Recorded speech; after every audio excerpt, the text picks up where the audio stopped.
LEA or the state board know that? How will they know they haven't met one of our requirements for recommendation of licensure? If there was some way that they could come to us just to say, was this person actually recommendable through your LEA or through your EPP, that would take care of part of it, not the back end, but at least the front end. I think they have to, Hank. They have to because we're the ones that have to flip it over in the system, right? Because the student is still in the online licensure system, and we're the ones who still have to flip that switch, right? Well, that's what I'm asking. Hoping that, Tom, that would be the case, right? Dr. Tomberlin? If we're going to own them, then we need to be the ones that are flipping the switch. Well, exactly. Well, I would say, this is Glenda, and I would say if that's the process that continues, then the LEA knows whether or not it's a testing issue or whether there's some other reason that the university is not recommending. But once our students have completed all requirements outside of what the State Board of Education is legally responsible for, which is licensure of these folks, then that's on the State Board of Education to be in compliance with the law. And while, there have been a few of the universities, the EPPs, that do have a process in place for us to appeal that and go ahead and proceed with licensure, it has just become the field is really struggling with the fact that we have a law in place that allows these teachers to do that, and yet we still have folks that come to us and they can't get recommended by an EPP, and that becomes the roadblock. I would think that, again, I'm going to go back to what Dr. Tomberlin said about right now, we're approving a policy that will actually start a process and a little bit more of a partnership for us to be able to put these teachers who have completed all the requirements, as Andrew said, that was specifically laid out in there, so that they have a degree and they have successfully completed student teaching, which is something an LEA checks for. We check for those things. And it's on us too from the accountability standpoint. And I understand, it's like both the LEA and the EPPs have been caught between a rock and a hard spot here, because there's accountability on both sides of that. We're not going to put somebody in the classroom when we've worked with an EPP and we know there's an other reason outside of testing. That's not going to happen. But if it's a testing issue and the law says they have 2 years to do it, then we need to have a process and a policy in place that says, okay, this is what we're going to do. And they can appeal it to the state board, whose legal right is to authorize that licensure. So, I would like to offer the motion up that this language be approved by PEPSC to go forward to the state board, and that it be approved on first reading, because we are sitting here desperately trying to hire teachers and get them in the classroom, and we're still waiting on the Senate Bill 219 language to come off the governor's desk. So that's the motion. So, Tom, can I ask one more issue before we move on? One more question. Yes. So I know we don't want to get into procedure, and I don't want to talk procedure.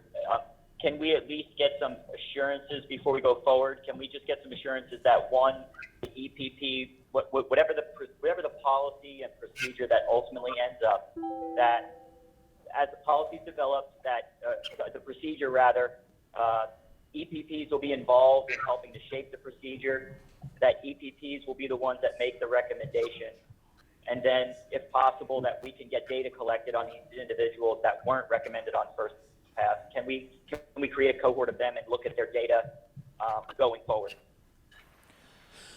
So, yes. I'd like to echo that. I think that's a great idea. If we're gonna pass this language, we have to do, as Glenda said, enter into a true partnership where we are doing exactly what Michael said and agreeing to this very specific process. And I want a report from DPI that names these folks, which ones we didn't necessarily recommend, that the school district recommended. Sure, it's going to be part of our data, but maybe we could use that data in some way to better our programs and argue for accreditation. I would like to suggest, if I may, around the impact of test scores. if I can suggest, Tom- we have a subcommittee structure in place with a licensure subcommittee and an EPP subcommittee, that these procedures could be, those two subcommittees can work together to help recommend what the procedures need to be for this, if that's the pleasure of the group. I really like actually language in this. I think we need more than just, we're not even sitting face to face with one another. I'm not comfortable with it unless there's real language written in there that even if it's just soft language that says EPPs will work with LEAs on determining this policy. You know, I think this can be fixed with some real clarification. Yeah, and Tom, I think we need some more information, going back to Hank's question about who owns the person once they enter into this third space, because it seems to me we're talking about three groups of people. One are people who are fully licensed, no one's questioning that.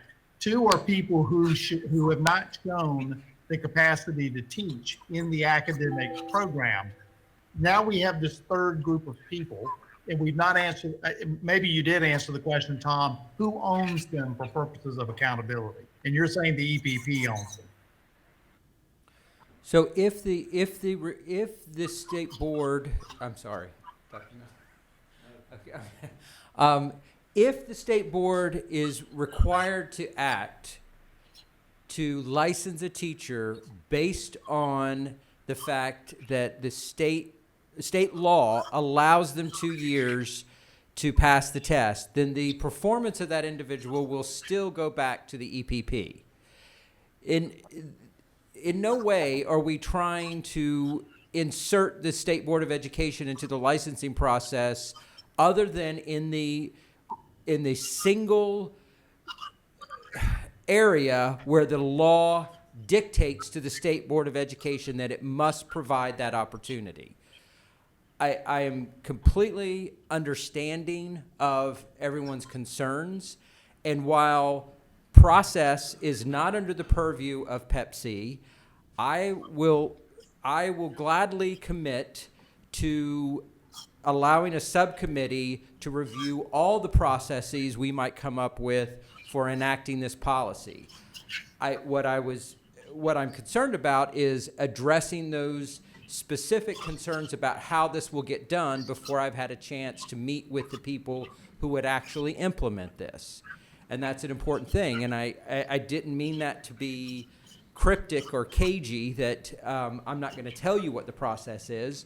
The simple fact is I don't have a policy on which to enact that process. And so it seems kind of cart and horse to me.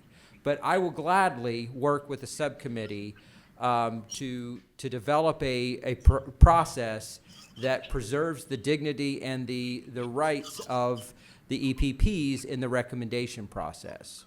But I would like to address the EPPs and indicate that part of that process needs to be defining actually what a recommendation is, because it is not defined in state law or policy anywhere. So part of the problem here is that we're all assuming that the ability to recommend based on passing the licensure test is part of the EPP's recommendation process, which there's no foundation for that. And so defining what a recommendation constitutes would be an important part of that process. Other questions or comments? Okay, we have a motion on the floor to approve the revised policy changes to LICN 001. Do we have a second? Second. We have a second. Is there any further discussion? Hearing none, those in favor of approval, please say aye. Aye. Aye. Aye. Those opposed? No. No. Okay, we need to do a roll call on that. Dr. No.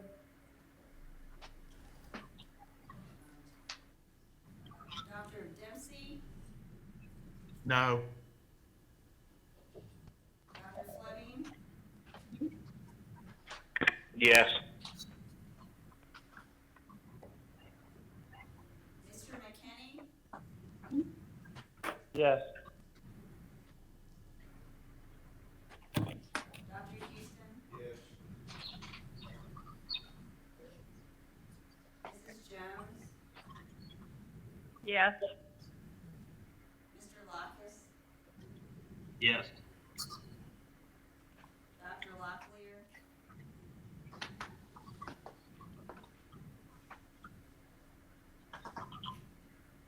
Dr. Locklear?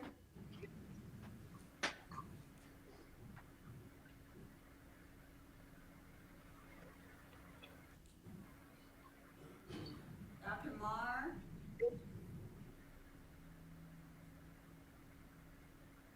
Dr. Marr?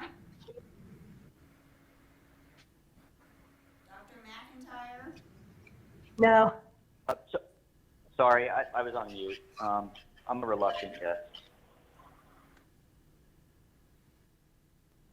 Dr. Miller? Yes. Dr. Weddington? No. Dr. Wood? Yes. And one last call for Dr. Locklear. Yes, I lost signal. Thank you. So the motion carries at 9-4, correct? Motion carried. Thank you, commission members, advisors, and staff for your preparation for today's discussions. I remind commission members that our next standing meeting will be held in this room on Thursday, July 18th from 9 to noon. We've now completed our meeting, and unless there's additional business, I ask for a motion to adjourn. Patrick, this is Van. Can I ask a question? Sure. You made a reference to convening the subcommittees. My no vote is not out of disrespect for the problem. It's the information I have right now has been on the basis of this conversation. If we can convene the appropriate subcommittee as quickly as possible to write the language that Tom talked about and that we've talked about, put it in print, I can support this, but there's too many unknowns for me. I can support that, and we will work to get the subcommittees convened as soon as possible. Okay.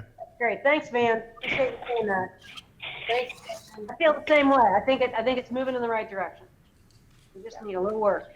We will give it a very, very good faith effort, I promise. I'll do what I can. So I need a motion to adjourn. So moved. I have a motion. Do we have a second? Second. All in favor of adjournment, please say aye. Aye. We are adjourned. Thank you.